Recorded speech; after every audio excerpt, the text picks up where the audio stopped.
Pro-Kurdish Dem Party candidates Mehmet Güneş and Emine Kartal have been disqualified from running as co-mayors in Urduş in Turkey's upcoming local elections, sparking political unrest.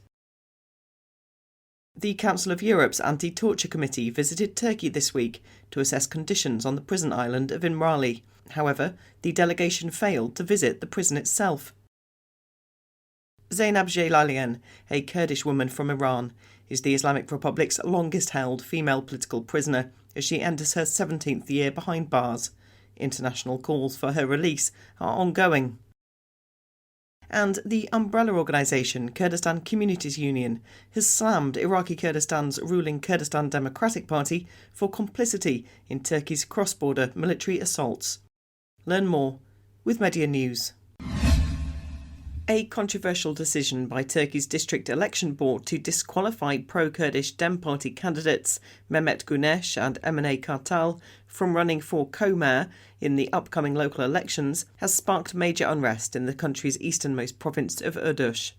The candidates' rejection has been blamed on pressure from the ruling Justice and Development Party and sparked outrage in the predominantly Kurdish-majority province. Angry supporters of the Dem Party gathered outside the city election office in Urduş, denouncing the decision as politically motivated. They said there were no previous objections to the candidates, who have now been rejected, and suggested a deliberate attempt to prevent the candidates' participation due to their obvious popularity. Despite Güneş's previous conviction for membership of an illegal organisation, he had served his sentence and had full rights restored by the courts, making him eligible to stand. Representatives of the Dem Party said that they would appeal the decision to Turkey's High Election Board, pointing to the disqualification of the party's other co-mayoral candidates. The response of the Council of Europe's Anti-Torture Committee to the situation in Turkey's İmralı high-security prison is totally unacceptable and not in line with the committee's mandate, the European Union-Turkey Civic Commission said in a statement on Sunday. The Commission's press release comes after the CPT Anti-Torture Committee conducted an ad hoc visit to Turkey between the 13th and 22nd of February. The visit aimed to assess the conditions and treatment of prisoners, with particular attention on those detained at İmralı High Security Prison, including the Kurdistan Workers' Party or PKK leader Abdullah Öcalan.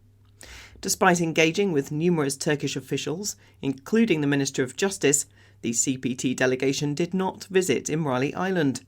This omission has been highlighted given the ongoing incommunicado detention of Öcalan, who's been denied family and lawyer visits or calls for the past 3 years. The Commission deemed the CPT's failure to visit the island a neglect of its responsibilities and labelled the isolation of Öcalan a form of torture. Zeynep Celalyan, a Kurdish woman from Iran, has spent the last 16 years behind bars, marking her as the Islamic Republic's longest-held female political prisoner.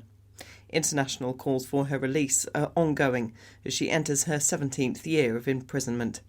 Celalyan's conditions remain dire, with allegations of torture, deprivation of medical rights and illegal transfers across various prisons. Initially arrested in 2008 for her political and civil activism within Iran in Kermanshah, Rojhelat, Celalyan's journey through the Iranian prison system has been marked by apparent violations of legal and human rights. Celalyan's health has significantly deteriorated during her imprisonment. After contracting COVID-19 for the second time, she developed serious lung and asthma issues. Her recovery has been hindered by inadequate medical care.